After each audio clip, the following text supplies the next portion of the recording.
ओम श्री गुरुवे नमः। Awakening inner self channel पर आप सभी मित्रों का आज की चर्चा में मैं स्वागत करता हूं। आदरणीय मित्रों, राग द्वेष जाको नहीं, ताको काल न खाए, काल जीत जग में रहे, मोटा विरुद्ध धराए। अर्थात जो राग द्वेष में नहीं पड़ा है वैसा व्यक्ति काल से परे है, मृत्यु से परे है। अर्थात वह जन्म और मृत्यु से परे होकर अजर अमर हो जाता है। उसे काल खा नहीं सकता। किसे? जो राग द्वेष से रहित होकर जीवन यापन करता है। आदरणीय मित्रों, हमारी दुविधा यह है, हम सोचते हैं कि राग और द्वेष से मुक्त तो तभी हुआ जा सकता है जब हम गृहस्थ जीवन को त्याग कर संन्यास जीवन में परिवर्तित हो जाएं। यह जो हमारी मान्यता है, यह मान्यता हमें छोड़नी पड़ेगी। क्योंकि राग और द्वेष से रहित जीवन जीने के लिए आपको गृहस्थ आश्रम छोड़कर संन्यास आश्रम में परिवर्तित होना पड़े, यह बिल्कुल भी अनिवार्य नहीं है। अगर ऐसा अनिवार्य होता तो जितने भी अलग अलग संप्रदायों में साधु सिद्ध महात्मा हैं जो संन्यास आश्रम में स्वयं को परिवर्तित कर लिए हैं, वह तो सब के सब काल रहित हो जाते हैं। या जो गृहस्थ हैं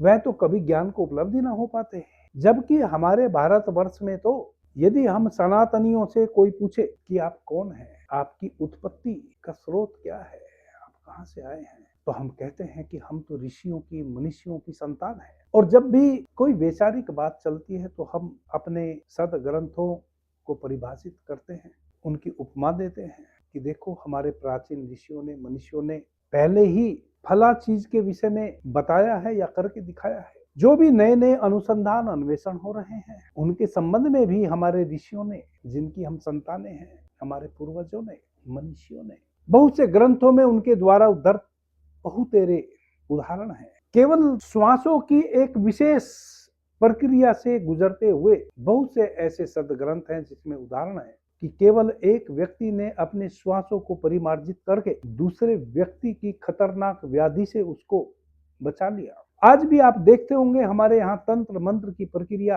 भारतवर्ष में होती है, जिसमें एक साधारण सा कोई फकीर किसी को झाड़ा लगाता है, किसी को पानी पढ़ के देता है, किसी को कोई ताबीज फूंक मार के दे देता है, चाहे उसको पता भी ना हो कि वह गहन एक श्वासों का विज्ञान है जिसमें हमारी भावना और हमारी श्वास दोनों मिलकर एक विशेष ऊर्जा को सक्रिय कर देती है उस श्वास में। और हम किसी को कुछ राख, ताबीज, जल इत्यादि पढ़ के उसको पिला देते हैं और रोगी ठीक हो जाता है, या उसको झाड़ देते हैं। शायद जो अभी साधारण जन कोई इस कार्य को करता है उसको पता भी ना हो, फिर भी वह करता है, किसी से उसने सीखा है, प्राचीन ग्रंथों में चूंकि उदाहरण है। ये सब चीजें हमें हमारे ऋषियों के द्वारा, मनुष्यों के द्वारा प्रदत्त है और उनकी हम संतानें हैं। यह उनका दिया हुआ नाना प्रकार का जो ज्ञान है वह हमारे लिए दान है, वह दान स्वरूप हमें देके गए हैं। इससे यह भी सिद्ध होता है कि आप गृहस्थ जीवन यापन करते हुए भी सदाचार को उपलब्ध हो सकते हैं। यदि हमारे ऋषि जिनकी हम संतान हैं, उनकी संतान हम तभी तो हैं जब उन्होंने गृहस्थ जीवन भी जिया होगा और आत्म अनुसंधान भी किया होगा, नई नई खोज भी की होगी। जिन शिशुओं को उनके माध्यम से जन्म मिलना है वह अपने जीवन में सुख पूर्वक कैसे जी सके, सांसारिक दृष्टि से, आत्मिक दृष्टि से, आधुनिक दृष्टि से, यह सब भी उन्होंने आत्म अनुसंधान करके खोज के हमें दिया होगा। और यह तो तभी संभव होगा जब वह राग और द्वेष से रहित रहे होंगे। जब तक कोई व्यक्ति राग से भरा है, द्वेष से भरा है, तब तक तो वह इतने महान ग्रंथ लिख नहीं सकता। राग से भरा हुआ व्यक्ति केवल अपने लिए जीता है, उसका कोई अनुसंधान भी है, उसको भी वह अपने लाभ के लिए ही किसी को बताता है, परंतु यहाँ तो वैसा नहीं है। द्वेषी व्यक्ति भी, द्वेषी यानी कि जो दूसरों से घृणा करता हो, जो दूसरों को सुखी ना देखना चाहता हो, द्वित्या, द्वेष, द्वेष दूसरे को ही किया जा सकता है ना। द्वेष का भाव दूसरे के प्रति, द्वेष यानी कि दूसरा, अपने प्रति तो द्वेष हो नहीं सकता। तो जो दूसरों से द्वेष करने की भावना रखने वाला कोई व्यक्ति है, वह कैसे किसी विद्या को आगे प्रेषित कर सकता है। परंतु हमारे तो ऋषियों ने लाखों ग्रंथ में अपनी विद्या को दर्ज किया है। इसलिए राग और द्वेष सांसारिक जीवन जीते हुए भी छोड़ा जा सकता है। यह मनुष्य के लिए बड़ा सहज है। अब राग और द्वेष को छोड़ने के लिए ही आपको घर त्यागना पड़ जाए, वस्त्र त्यागने पड़ जाएं, यह तो केवल हमारी वीकनेस है, कमजोरी है। और जो व्यक्ति राग द्वेष से मुक्त ग्रस्त जीवन को जीते हुए नहीं हो सकता, मेरा अपना ऐसा अनुभव है कि वह इस जगत में कहीं भी चला जाए एकाकी, वह राग और द्वेष से मुक्त कभी नहीं हो सकता। क्योंकि द्वेष तो दूसरों से किया जाता है, और यदि आप अकेले ही हो गए तो द्वेष किससे करोगे। जिससे द्वेष करना है वह सामने है ही नहीं, तो द्वेष किससे करोगे, संघर्ष किससे करोगे। असली परीक्षा तो हमारी तभी है जब सामने दूसरा हो भी और वह दूसरे जैसा हमें प्रतीत ना हो।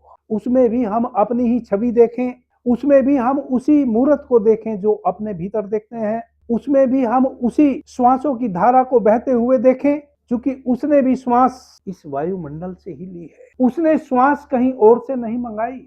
वह भी आपके सामने जो दूसरा व्यक्ति है, इसी वातावरण में श्वास को छोड़ रहा है, इसी वातावरण से श्वास को ले रहा है। यहां तक भी संभव है कि उसकी छोड़ी हुई श्वास आप ले रहे हैं, आपकी छोड़ी हुई श्वास वह ले रहा है। उस दृष्टि से फिर दूसरा कहां हुआ कोई। वही श्वास, वही प्राण, वही एक मेव चेतन तत्व उसके भीतर भी श्वास ले रहा है, आपके भीतर भी धड़क रहा है। यह तो सबसे आसान तभी हो सकता है जब कोई दूसरा आपके सामने हो, और उसके लिए तो आपका सांसारिक होना अपने आप में एक बहुत बड़ी व्यवस्था है। आपको कहीं से दूसरे को खोज के भी नहीं लाना जिसको आप प्रेम करें, जिसको आप घृणा करें, जिसको आप द्वेष करें। खोज के लाना ही नहीं, चारों तरफ भीड़ लगी हुई है कि जिसने राग और द्वेष छोड़ दिया वह इस आवागमन के चक्र से मुक्त हो जाता है। कैसे संभव है यह? जब हम दूसरे को दूसरा नहीं समझते। केवल मान्यता नहीं होनी चाहिए, सच में भीतर से हमें वह एलाइनमेंट होना चाहिए कि मेरी ही छोड़ी हुई श्वास सामने वाले ने ग्रहण की है और उसकी ही छोड़ी हुई श्वास मैंने ग्रहण की है। हम दोनों एक दूसरे के पूरक हैं, फिर दूसरा कहां हुआ। यह आपका चेतनागत भाव जगना चाहिए, और इसके लिए आपको बिल्कुल भी कोई साधना करने की आवश्यकता नहीं है। इसके लिए आपको बिल्कुल भी कोई धूप दीपक इत्यादि जलाने की आवश्यकता नहीं है। धूप दीप इत्यादि तो हम उन श्रेष्ठ आत्माओं के आह्वान के लिए जलाते हैं जो अब अशरीरी हैं, जो शरीर रूप में अब नहीं है, परंतु उनका अस्तित्व है, ताकि वह हमें सन्मार्ग की ओर प्रेरित करें, हमारा सहयोग करें। धूप दीप इत्यादि तो हम उनके लिए जलाते हैं ताकि वह हमें सहायता करें, उनका हम आह्वान करें। धूप जला के, दीप जला के, एक पॉजिटिव वातावरण बना के हम उन श्रेष्ठ आत्माओं को आह्वान कर सके, इनवाइट कर सके, उनके लिए वातावरण बना सके वैसा कि वह हमारे यहाँ आए, विराजे, मेरे घर में, मेरे आंगन में वह विराजे। इसके लिए हम यह सब आयोजन करते हैं देवताओं को, जिनको हमने देवता कहा है। एक मनुष्य को दूसरे मनुष्य या दूसरे किसी जीव के भीतर झांकने के लिए, एक रूपता को हासिल करने के लिए तो किसी भी साधना की आवश्यकता नहीं है, किसी धूप दीप इत्यादि की आवश्यकता नहीं है। आपकी मान्यता ही काफी है, और वह मान्यता ही फिर आपको इनलाइट कर देगी।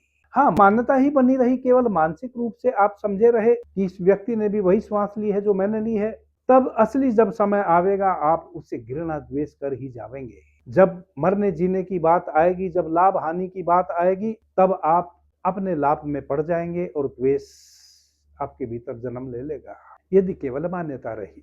आदरणीय मित्रों, मान्यता नहीं, यह हकीकत है। और इसके लिए कुछ भी, अभी मैंने बाबा जी कहो चैनल पे श्वासों के संबंध में कहा ना कि जो भी अनिवार्य रूप से हमारी जरूरत है वह हमें सहज रूप से उपलब्ध है। उसके लिए हमें कोई संघर्ष नहीं करना पड़ता। हमारी मान्यता वैसी हो गई है कि जो भी महत्वपूर्ण है उसके लिए हमें संघर्ष करना पड़ेगा, उसके लिए हमें ग्रह त्याग करना पड़ेगा, उसके लिए हमें वस्त्र चेंज करने पड़ेंगे, उसके लिए हमें मानवेंद्रानंद गिरी बनना पड़ेगा। नहीं, मैं बचपन में वैसा ही सोचता था, अब नहीं सोचता हूँ। जब से थोड़ा सा जागरण भीतर घटा है, अब नहीं सोचता हूं। अब तो पता है कि यह घटना तो कभी भी घट सकती थी, कहीं भी घट सकती थी। क्योंकि घटना घट ही रही है, मेरे को केवल आत्मसात करना था। और आत्मसात करने के लिए कोई घोड़ा हाथी जोड़ने की रथ में जरूरत नहीं है, रथ की ही जरूरत नहीं है। कैसे सहज रूप से हम सामने वाले में स्वयं को देख सकते हैं। यूं तो मैं बार बार कह रहा हूं कि कोई उपक्रम करने की आवश्यकता नहीं है, फिर भी मनुष्य की ऐसी खोपड़ी है कि बिना कुछ किए तो मानेगा नहीं। हालांकि कुछ किया कि दूर चला गया। जहां बिना किए कुछ मिल रहा हो, वहां करने से आप उसको नहीं पा पाए, और जहां करने से कुछ पाया जाता हो, वहां बिना किए नहीं पा पाए। सांसारिक जितने भी क्रियाकलाप हैं, उनमें कुछ करना पड़ेगा तो ही आप हासिल कर पाएंगे। लेकिन जहां तक आत्मिक विकास की बात है, वहां सब कुछ करना छोड़ना पड़ेगा, तभी आपका आत्मिक विकास हो पाएगा। वहां कुछ किया तो आप उस विकास के मार्ग में अवरोध पैदा कर दिए, एक बड़ा सा पत्थर रख दिए, जो कभी भी ऊर्जा, जो कभी भी आप उस दरवाजे को खुलने नहीं देगा। आदरणीय मित्रों, शांत बैठ जाओ। जिस व्यक्ति से आप सर्वाधिक ईर्ष्या करते हैं, द्वेष करते हैं, घृणा करते हैं, जो भी व्यक्ति आपके जीवन में वैसा है, जो सबसे ज्यादा आपके लिए घृणित है, जिससे सबसे ज्यादा द्वेष आपको है, शांत बैठो। संध्या में, मॉर्निंग में स्नान इत्यादि करके, धूप बत्ती इत्यादि जला के अपने देवताओं का आह्वान करके, और देवताओं का आह्वान भी कैसे करो कि हे सभी देवगणों, मैंने कभी आपको देखा नहीं, पूर्वजों से सुना है कि आपका अस्तित्व है। मैं आप सबको नमस्कार करता हूँ, नमन करता हूँ, और मैं आपसे प्रार्थना करता हूँ कि यदि आप मुझे इस योग्य समझते हैं कि मेरे अंधकार को दूर किया जाए, मुझे परम प्रकाशित किया जाए, मैं चीजों को वैसी देख पाऊं जैसी वो हैं, जो कि प्रकाश में ही संभव है, बिना अंधकार छटे चीजों को वैसा ही उनके असली रूप में नहीं देखा जा सकता जैसी वो है। तो यदि मैं इस योग्य हूं, तो आपसे मेरी प्रार्थना है कि आप अपनी अनुकंपा मुझ पे करें, मुझे परम प्रकाश से भरें, मुझे ऐसा आशीर्वाद दें कि मैं चीजों को वैसा ही देख पाऊं जैसी वो है। यही प्रार्थना है देवताओं की। तो सर्वप्रथम देवताओं का आह्वान करें, फिर आंख बंद करके बैठ जाएं। जिससे आपका सर्वाधिक द्वेष रहा है, कभी भी उस व्यक्ति की स्मृति लेके आए, उस व्यक्ति की स्मृति अपने आज्ञा चक्र पे लेके आए, उसको देखें।